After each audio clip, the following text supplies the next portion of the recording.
It's great to be back at the crowd. I'll keep this very brief because David went over on his time. It's great to be back. It's also great to be talking about something other than the self-inflicted implosion of a small European country, which Greece has been taking up a lot of my time recently. Radical openness. It's when Jim introduced me to this subject. He said it was probably one of the most out there subjects that we've discussed at one of these get-togethers, and I wasn't that familiar with it. But I've got to say, the more you dig into this, and the more you realize that this concept of openness in business is actually extremely pervasive, ubiquitous. The number of companies looking to crowdsourcing as a way of opening up new financing new projects, collaboration. We talked about the opening IP as well, which is something we'll talk to Tesla about in a minute. And long-term relevance is something we'll hear Marcello talk about as well. It's unsurprising that the last piece, I'll keep this brief, but the last piece, opening up the IP, is something that the media really got their teeth into. You know, there were gasps. In fact, Elon Musk himself said that there were wide-eyed looks from some of the executives within Tesla. This increasing split, I guess, this tension between those who want to keep their IP close to their chest and those who want to open it up for the world to see. It was something I had an opportunity to put to the test at a couple of other events I was doing recently. The first was, very quickly, was on future mobility and sustainability. Richard Branson was on the panel, the CTO of Airbus was on the panel. We had the CEO of Formula E and a chap from the Rocky Mountain Institute, and they were all extremely open to this idea of openness, this idea of collaboration, of being brave moving forward. The other event, it was quite interesting, was the Thomson Reuters, let me see if I get this right, the Thomson Reuters Global 100 Innovators Awards. Now that was based on patent application volumes and success at winning patent protection, so IP and patent heads from companies like Novartis and like Philips. And they, of course, as I imagine you suspect, were a lot more coy about this concept, especially Big Pharma. We've talked a little bit about Big Pharma. So it does raise this question, and I will leave this with you, and we'll put it to everyone who comes up on this panel. Which sectors are most open to openness? Which sorts of companies embrace it? Does the business you're in dictate how open you're prepared to be, or indeed how open you can be as a business? How much of this is a culture thing, and do we need to wait until the old guard is gone before things can really change at some companies? Some of the questions I want to ask the panelists tonight. You see there's no chairs on the stage. This, again, is in the interest of openness, I'm told. I mean, they could have put a few beers and some porky scratchings up here, yeah, and we could really have got into this discussion. I'm going to bring each of the panelists up one by one, do a quick chat with them, then they'll move over here and we'll do a Q&A as we normally do, and then I'll open that up to you. First up is Georg L., Country Director. Come on up, Georg. UK and Ireland, Tesla Motors. I'm sure most of you know the Tesla story. Hi, Georg. Nice to see you. But it is worth mentioning a couple of things. Market cap, $33 billion. They sold over 80,000 EVs, plan to introduce an electric SUV, an affordable EV in 2016-17. They recently announced the launch of Tesla Energy, the home and business energy storage batteries, right, due next year. And before that, you were at Yammer, which is described as business collaboration software. Opening up the IP. Why does sharing IP create advantage? Well, I think those of you that know much about Tesla or the electric vehicle space understand that we're trying to do something that is fundamentally challenging a lot of deeply held assumptions and entrenched business positions from fairly powerful organizations, governments, etc. So basically, on the one hand, you could glibly say you need all the help you can get, and you need all the brain power that you can get. And I think there were quotes from Elon and others involved in that too. I was one of those wide-eyed people, it was about this time last year, okay. When he sat in the car next to me, actually. I was driving us to a launch event, and he was tapping away at his laptop and then turned to me and said, "This is what I'm going to do, what do you think?" And I nearly crashed the car because it didn't immediately strike me as intuitive until, of course, he explained it, and he said, it's very simple. If we're blazing a trail through the jungle and we want others to follow, should we really be throwing landmines over our shoulders for them to trip up on, or should we be clearing those out of the way so that others can can follow through. I mean, you said, I think this is one of your quotes, it doesn't make sense. So once you got used to this idea, you said it doesn't make sense to hoard our knowledge given our social mission. I guess that's what gets the media and some people riled up, because it's not just about social mission. There's a real commercial advantage to you and to the company. Yeah, I would say absolutely. I mean, Tesla is a publicly traded company. We have a shareholder obligation to be profitable. But beyond that, we're extraordinarily mission-driven as a company. So one of the things that we believe is true is that if we fail commercially, we will be the counterexample. We will be the best reason for all the other manufacturers to not go down this direction. So it's incumbent on us to succeed for not only in our own right, the shareholders' obligation and so on, but also to be a good example. And certainly the last thing that the industry can need, or the customer, shall we say, really wants is a confusion, a plethora of different charging standards, of different technologies, some of which become dead end. And what we want to see as a planet and as citizens of cities like London in particular is cleaner air for us, our children, our parents, our grandparents. And that literally cannot happen fast enough because it's killing us. Of course, Tesla isn't open on everything. You have this closed sales network. How do you decide what you're going to be open on and what you're not going to be open on? Well, indeed, someone said to me it's a little bit like Coca-Cola. Apparently their secret recipe is not patented because that would put it in the open. It's just a secret. So it's in a vault somewhere. It's not legally protected. It's just a closely guarded secret. And the same is true with us.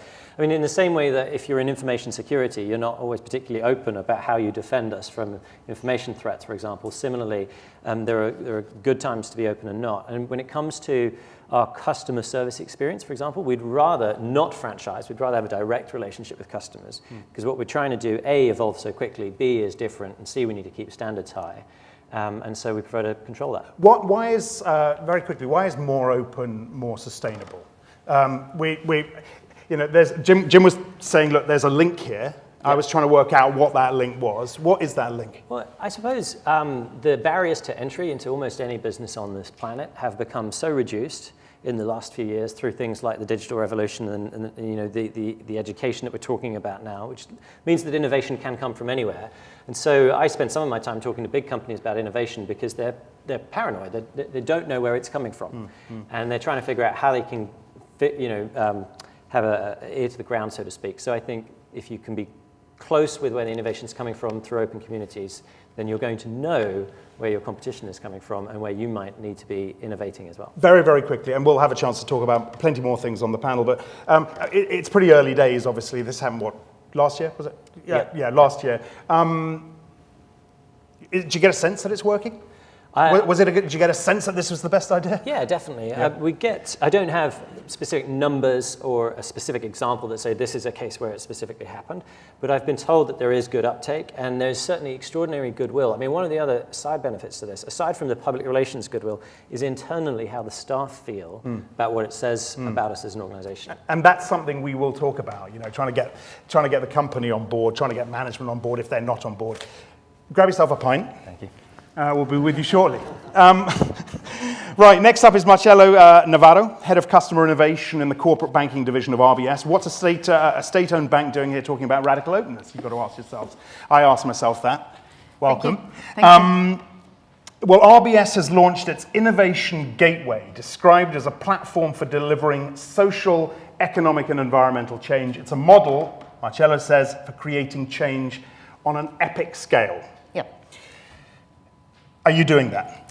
We're doing it. Let me perhaps explain what the Gateway is and why we started with this idea. So the key objectives were, okay, we have a huge challenge. We had around this time last year, a 1.2 billion cost challenge in RBS. That's one. The second element is we thought at some point we needed to learn more from certain sectors to better help the economy and to better help ourselves. And these sectors were water, energy, and waste. And the third element, as a bank which is concerned and preoccupied to better serve the SME market, the corporates in a very changing environment, we said, okay, how we can accelerate access to the market to these SMEs. So saving water, waste, energy in our estate, contributing to the 1.2 billion cost challenge in RBS, and accelerating access to markets to SMEs. And how much money are you saving? Well, year on year, if we roll this out in the whole estate, in the proof of concept year, we achieved a 7.5 million savings. which was not easy to do. So I think for me, the contradiction is how we can save money, how we can increase the tail, bringing new innovators, bringing new SMEs in, when our corporate structures want to reduce number of suppliers, want to lean number of suppliers. So it sounded like a contradiction. So how easy was it to get management on board with this whole process, and have they remained on board? Look, I think that's a great question. For us, the big thing is, how can we make sure that this is credible? How can we make sure that innovation brings value to the bank as a company? This was our intention. How can we make sure that this value that is generated to us is also contributed back to these access to markets, which is our SME? And how we can make sure that we learn from the SMEs as suppliers to better serve our customers. So it was a no-brainer in reality. What was difficult is to launch a Square in the world of circles, when the bank did not want to assume potential risk of execution, potential additional risk of reputation, but the management saw this as a value to create value and get something tangible in savings and carbon reduction. And how do you pick your partners? I love the question. I think that the big starting of the picking the partners was, it's going to sound perhaps philosophical, but I strongly believe on this: purpose. The purpose of sharing reduction of water, waste, energy. The purpose of driving programs that shared value savings and money savings, and the purpose of helping underrepresented groups in society to get access to corporate supply chain. This purpose glued us all in creating partnerships, creating collaboration and possibilities. Cheeky question, but I touched on it at the top. Is there a sense of feeling good about yourselves doing something like this within the financial services industry? You need to do something to give back? Well, it would be wrong to say, of course, it's good to feel good about yourself, right? I think, but this transcends that. I think this was a clear 1.2 billion cost challenge. With the current technologies, we call this the 25%. With the current technologies and processes and suppliers probably, we thought we could achieve only a 25% of savings. So we thought if we don't open the way we engage, if we don't find others to help us to achieve what we call the next 75%, we will never get there. Our LED lighting era was late for us. We didn't do it. We didn't do it smartly. So I think that philanthropy doesn't have a game if it doesn't make sustainable profits to the players in the equation. Are your competitors doing similar things? Are they sniffing around, looking at Gateway and thinking we're going to do a similar thing? Yeah, they do. And I think that the good thing is that the market is so great, we all need to do things differently. And it was, for me, it's so long ago and so last 10 years thinking that if we're big enough, we could do it on our own. Yes, we can. But I think that now it's about bringing the best knowledge, the best value, the best ability to do things smartly, to do things faster, more effectively. So not only banks are doing this, I think other corporates that are interested in, one, saving money, interested in inclusion of underrepresented groups, and interested in driving innovation. Innovating in corporates is difficult. So yes, they're doing it. Why would a big company not do it? There could be different reasons. Perhaps the basic one is they don't know how to. I think that would be the only one I see. They don't want to do something like this because they don't know how to, because they cannot manage the different conflicting drivers of the environment, that is risk and innovation, that is compliance and growth. Those are the conflicting drivers in the environment that organizations our size do not know how to reconcile effectively. Was it ever a real struggle? Of course. Yeah. I was, of course. That's an open forum, but at some point we were asked not to do it.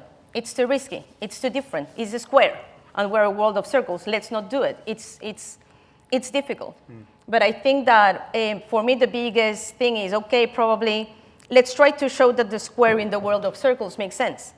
And when people can see this value, when you can start incorporating knowledge, when you can start incorporating value to the people that play a role in the organization for this organization to achieve its purpose, then you have less issues getting the vision through. It was difficult. It has been difficult. Okay. But we're there. All right, Marcella, thank you very much indeed. If you go join Georg. Jeremy Bassett is last up, runs the Foundry for Unilever, which in his words is transforming the way Unilever does innovation. The Foundry, very quickly, coming up, is a platform that allows its brands to connect with startups, an open collaboration platform, if you like. They've also just announced the launch of Foundry Ideas, which is crowdsourcing solely for sustainability, right? Yes, that's right. Everything you're doing is open for everyone to see. So P&G can see everything you're doing, everything you're working on. Does that worry you at all? Not at all, because I think it creates bigger opportunities. In fact, we even had 50 startups at Cannes a week and a half ago, where we took 50 companies to meet the industry, because we're passionate for the industry to get on board with working with startups, because we believe that the more the industry embraces startups, the faster we'll be able to get to the future. And so if P&G get on board with that, then that's great for us, it's great for startups, it's great for the industry. Just tell us a little bit about Foundry.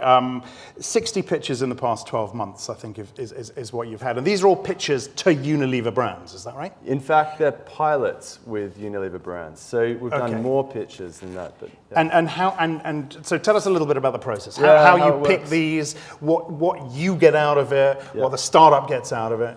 Yeah, so the Foundry is a very simple process.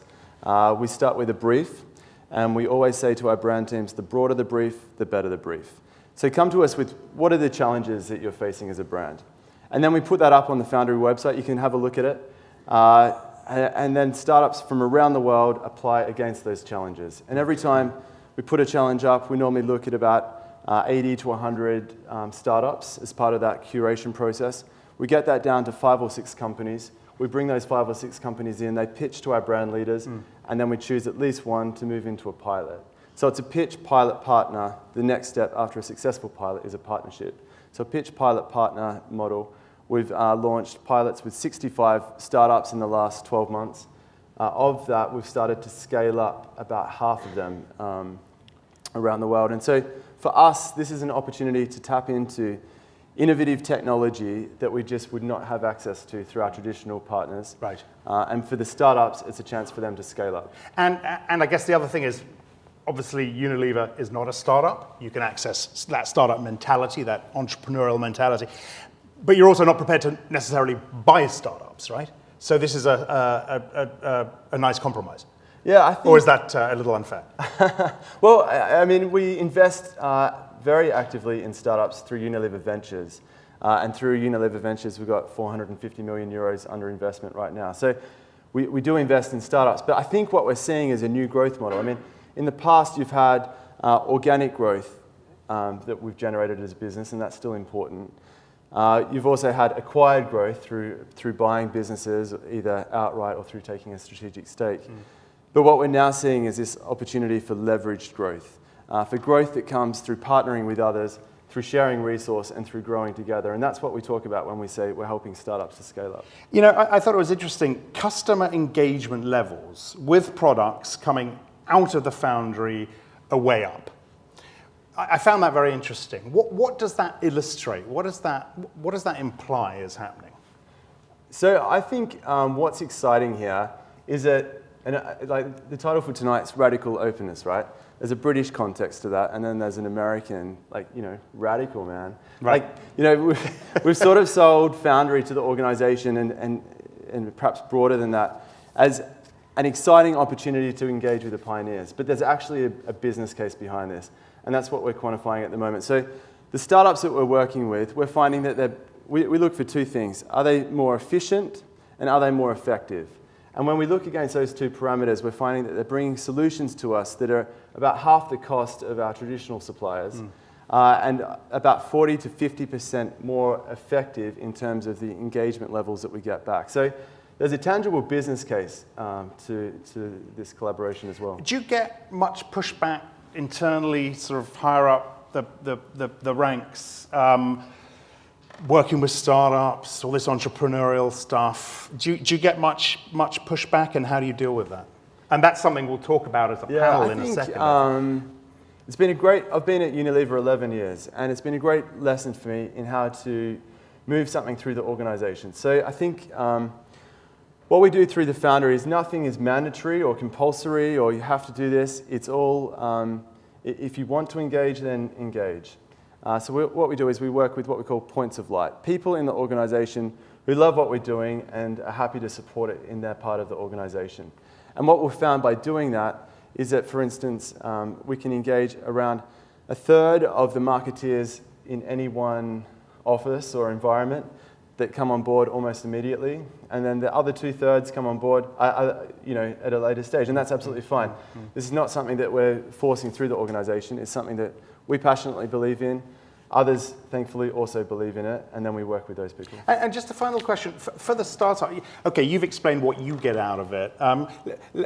From the startup's perspective, they're suddenly, okay, they've got the opportunity to work with Unilever and Unilever brands, fantastic platform, but it also comes in hand when you work with a big company like Unilever with bureaucracy, long process, really heavy thinking on a lot of things. You know, how do you sell it to the startups?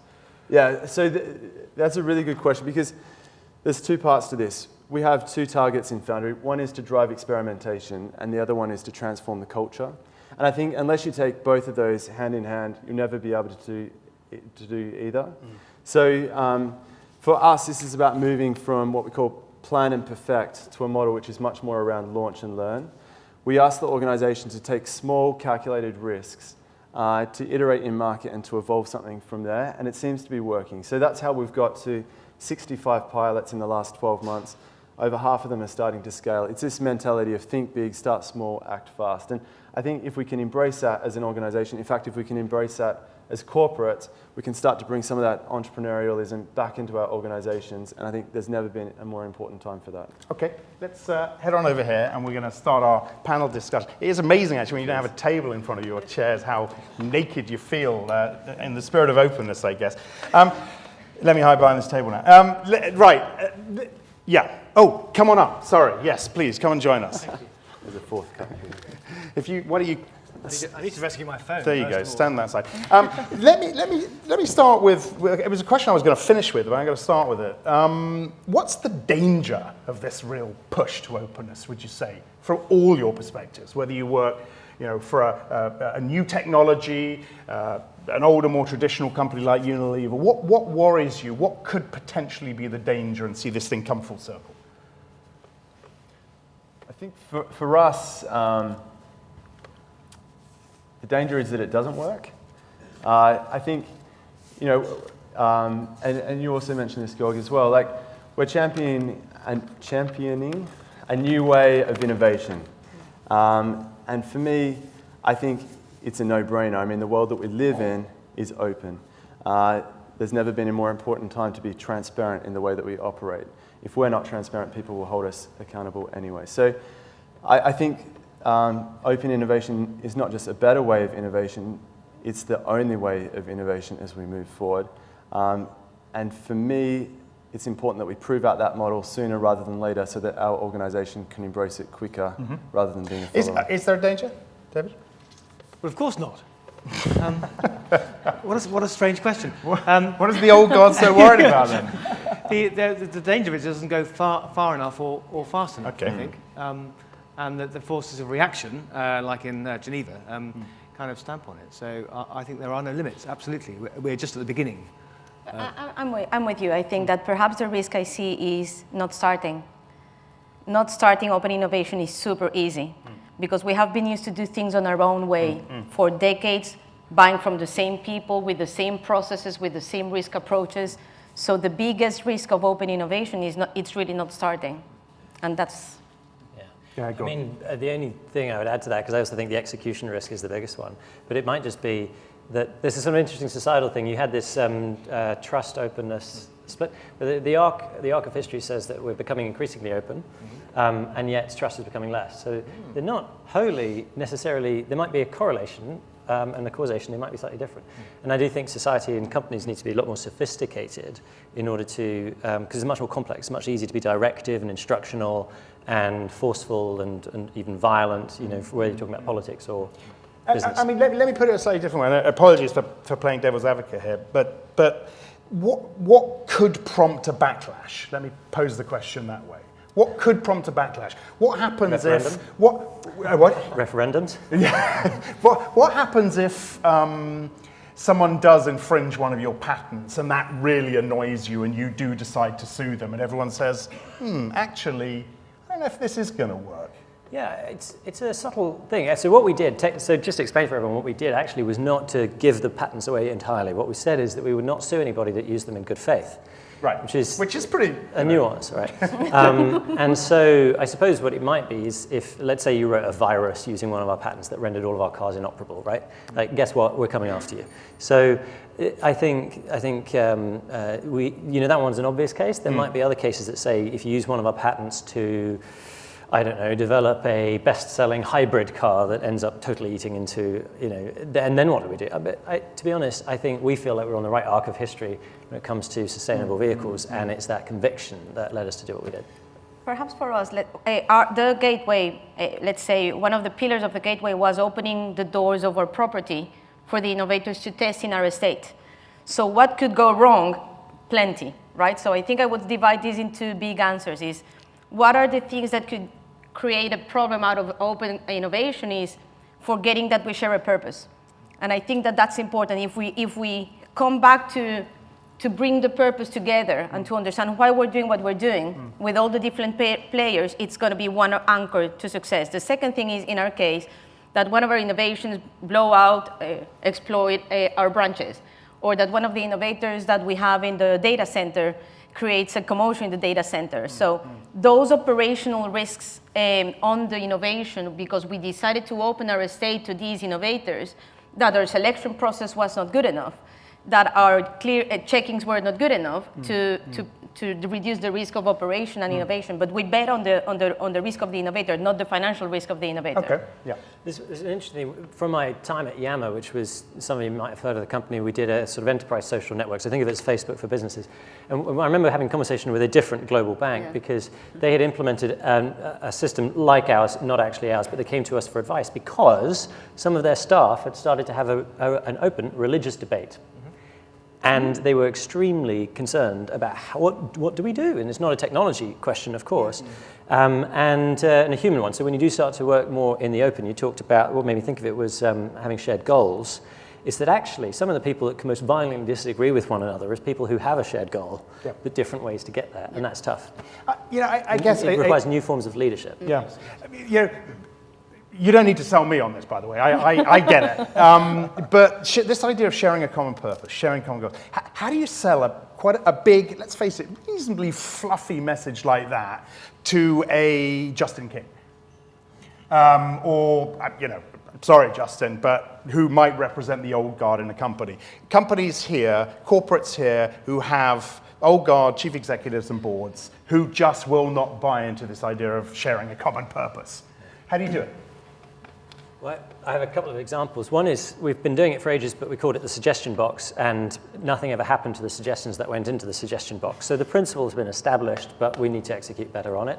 And then the second example I might give is that in the past when I worked at Yammer, one of the things I would do before coming to events like this is I would post into our network, I'm coming to this event, does anybody have like a recent relevant story that I could tell? And each time I would get from people distributed throughout the organization a customer example that I could tell that was live and up to date. And you know what? It made me, as CEO, I was European MD, but sort of CEO of the European business, made me seem smarter than I actually was. So it gives you sort of an extra brain to count on and bring it up to date. I think the other thing is you can start reasonably small in this space. So maybe you need to start reasonably small. I think so. So one of the things that we did early on is we just got our marketeers mentoring startups. So no one's going to say no if someone asks you for expertise, and the organization is also going to give permission for that, and startups are going to appreciate the opportunity. So it worked really, really well.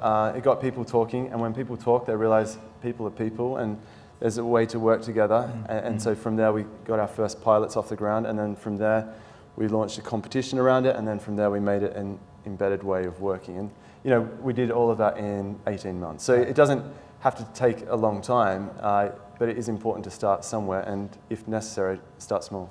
Paul Pullman, I imagine, is a big fan of the Foundry. Yeah, I think from our perspective, we've got this goal to double the size of our business while halving our environmental impact. Yeah. And that's a 10-year journey, and we're 5 years in on that journey. And so far, we've done a lot in the back of house. So we've taken waste out of factories.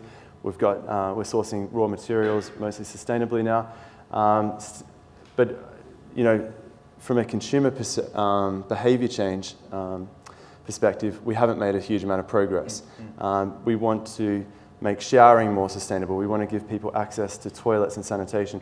We want to improve nutrition. And for all of those challenges, like the ideas and solutions for that is going to come from the people, for the people. And so that's why we've launched our Foundry Ideas platform, because we see it as the enabler to helping us realize some of those challenges that we haven't been able to solve internally. For me, well, look, I perhaps have I go back to the purpose, right? So I strongly believe that this is the anchor, that if we understand what's our purpose as a company, right? Not the goal or the fluffy priority that we wake up in the morning, no. What's our role in society as a company? How do we, why we're here as a company? There is no way, in my opinion, of course it's not easy, and you need to find the right champions within the organization, because in ours was internal supply chain transformation. It wasn't opening the doors only for innovators, give them a prize and help them on a side. It was opening our estate, betting on the risk of the innovator and take a risk on them. So I believe, for me, yes, let's understand what is our purpose as a bank, as a company, RBS as a company. Let's understand how each one of the people in the different divisions that end up not working with us normally, what's their role in this purpose? So you de-emotionalize purpose. Are enough companies, though, I mean, just take the FTSE 100, asking themselves that question, what their role is in society? Are they? Are enough companies doing that? I was coming back from Austin, actually, 2 weeks ago. I was in Austin, and you have a bunch of companies that are asking the question for different reasons, whether it is to reconnect back to society or whether it is to be relevant over time as companies. They are asking the question, how can we make sure we are relevant over time in my community?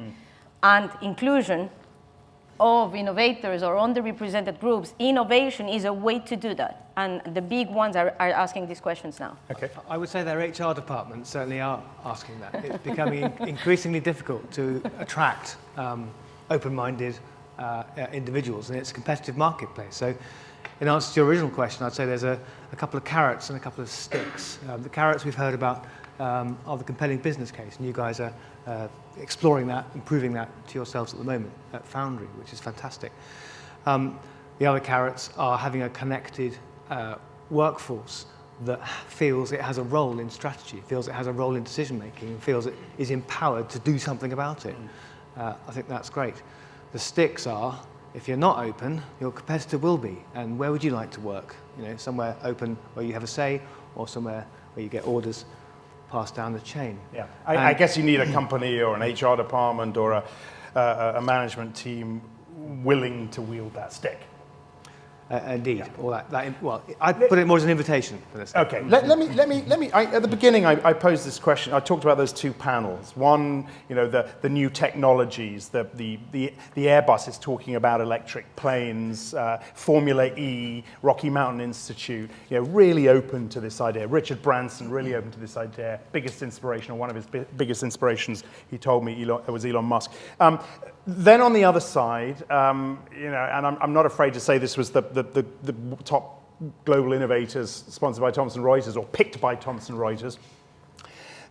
Some big pharma companies, Philips, other companies, who were actually quite coy and quite surprised. And I asked the question, does the company, the sort of company you work for, the sector you work in, dictate how open you can be? Absolutely not. I've got this photograph of Philips in Eindhoven. They have a big R&D centre over in Eindhoven, and it's then bulldozing down the Philips logo from outside it. They created an R&D village and invited SMEs. This is like 15 years ago. Invited SMEs and people to come in and co-create and use their machinery and provide mutual value. So I don't think there's any sector that's immune from this at all. But yeah. I totally agree, because a lot of it also comes down to being open in the context in which you operate. When the security services are advertising for jobs in the newspapers, then possibly the only place you might say people can't be completely open, even there they're actually advertising openly and recruiting from a broader spectrum of people, which is really important. Openness comes from diversity. Diversity is, I think, broadly embraced now. So you're not allowed to tell anyone you applied for the job, but... No, check it out. I've been to the Centre for Defence Enterprises Open Innovation Day for one of the secret services. I can't mention which one. So, you know, you can just register and check it out.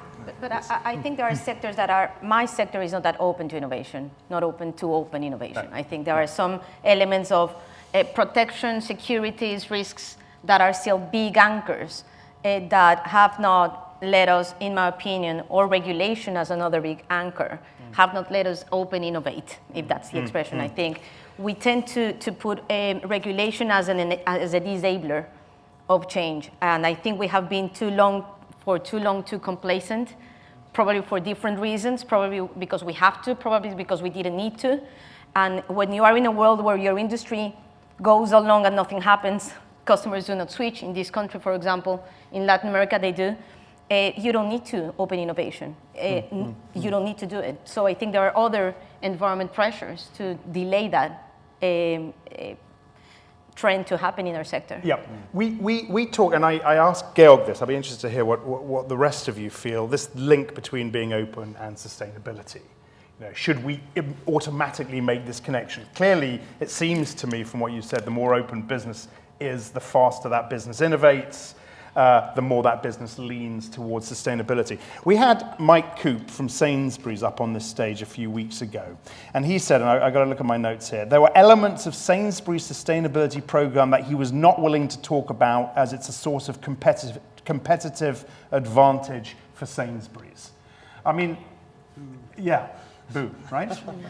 Well, what do you make of that comment? Yeah, I don't know. I feel kind of good about that in a sense, in that the fastest way to motivate people is to make them feel like they have a sense of competitive advantage. And so if the broader trend is to be less closed, more open, because that may help you to compete, then that's probably a good thing. There's probably then a second development. You know, we get more and more meta about this and become more collaborative. But in principle, I've definitely got no problem with that. And it provides a great opportunity for the startups to sell into, say, I can help you gain competitive advantage.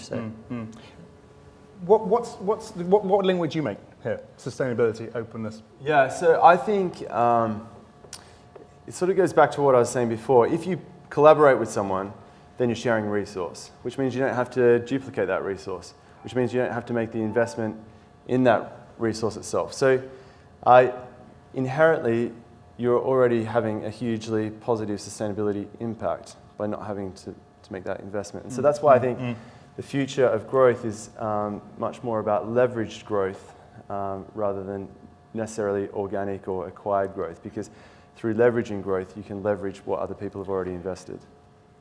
I spoke to Georg about whether everything should be open or whether something should remain closed. And clearly, Tesla, Elon, makes those decisions with his team. What do you think? The rest of you, should everything be open? Is that where we're headed? Totally. There's no choice.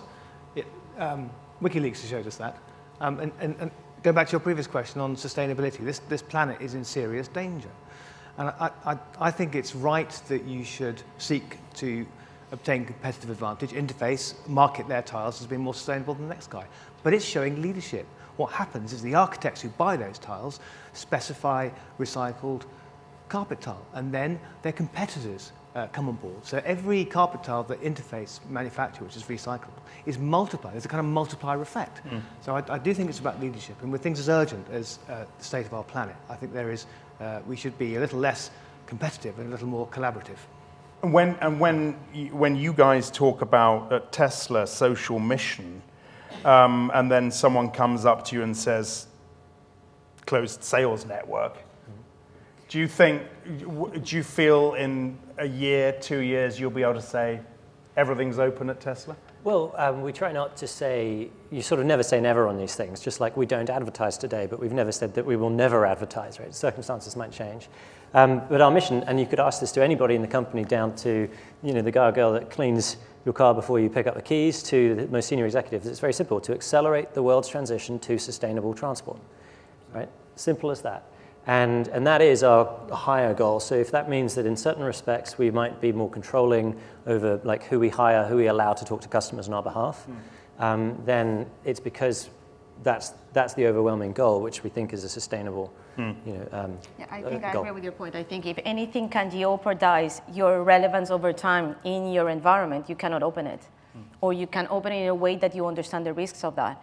So instinctively it makes sense, but on the other side, as a bank, no, you cannot open everything or things that could jeopardize your risk to serve and your ability to serve your customers effectively. So these bits cannot be or should not be open. if this openness can create additional risk for the organization and your customers? I think we're in a transitionary phase. So there's parts of our organization that we can't necessarily open because we can't necessarily be as responsive as what you would have to be if it was open. So open business requires a much more, if you want to be competitive in an open environment, you also have to be very, very responsive. And in the past, a lot of our competitive advantages has come from being closed and secretive, and that also gives you the privilege of being able to delay things and sit on ideas and have 3-year lead times, for instance. But in an open environment, you can't afford that. So you have to transition the organization across to this new model of operation. I see the future as probably close to, I don't know if this is breaching a trademark, but 100% open. But I think we have to structure the way of embracing that future so that we obviously can continue to exist. Do you guys, though, and the businesses you work for, have to take more risks as part of this open process? Are you expected to take more risks? That's part of it, is it? You take more risk, you encounter more risk, and you have to demonstrate that you have covered all the possible risks you can encounter so people let you go through. So you've got to be braver. Yeah, absolutely. People thought we were mad putting all our tools on the web, for example. And, well, maybe we are. Time will tell. But yeah, you have to take more. There's nothing wrong with risk. Innovation is risk. Venture capitalists expect 8 out of their 9, every 9 investments to fail. That's the nature of the game. It's inherently risky. How much more risky can it be? Collaborating, not much.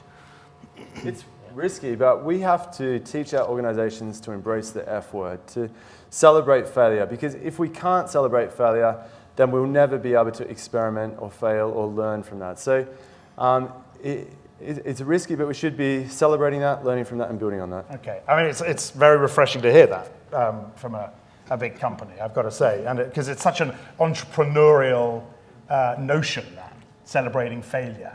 You can't succeed unless you've failed several times.